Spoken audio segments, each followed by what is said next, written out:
41:10. This verse in itself pulled me through several surgeries, trusting God to do the miracles of courage and verbalization of going out to cold calling to people that the Spirit sends you to ask them, do you need prayer? Do you need spiritual help?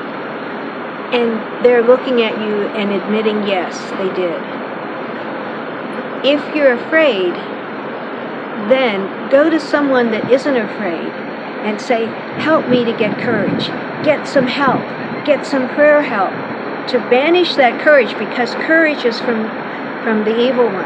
I mean, the lack of courage is fear, and the demons fear and tremble. They believe God, but they tremble because they're living in sin and evilness. And what perfect love for God and perfect love for your neighbor casts out fear.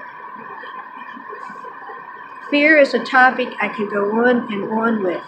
There are godly fears and ungodly fears. What you were expressing, Steve, is an ungodly fear that, this isn't for this age, or I can't trust that this really happened, and I don't want to get involved with this. This is not my thing.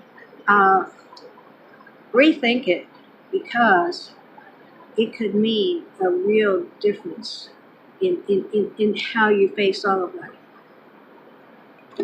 As you watch this video, I might not even be around anymore. I may have disappeared from this earth.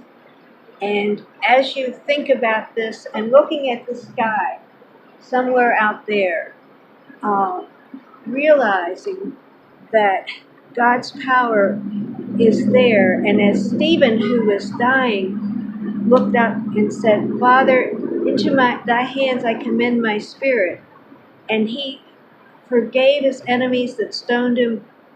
Just remember that these things can and are happening today.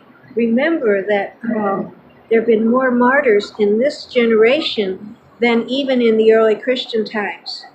These people had no fear, that they are to be around God's throne singing praises. And as my grandfather was dying, he said, Audrey, don't fear, because heavens are opening and Jesus is going to welcome me. And I'm going on to a better place and a better life than is what's been here. Don't fear. And that's my encouragement to you, that the words that are spoken today, you will think through and you will ask others about them. And just remember, investigate for yourself, and remember that we will see Jesus coming through the clouds as he promised someday. Investigate for yourselves what is available about this person and this special miraculous situation that I'm explaining here in depth. And you owe it to yourself to do that. Before you just go out and join a church, or go with the first person that invites you to a church, investigate what's real, what's true. Research. Christianity at its very best is a rational faith based on a faithful God who promised and kept his promises. Investigate. Of physical, actual, natural things that occurred hundreds of years later. And we can walk in what is called faith because we know the same God can promise that to us. So investigate and go forth with joy. Thanks, Mom. Okay, bye now.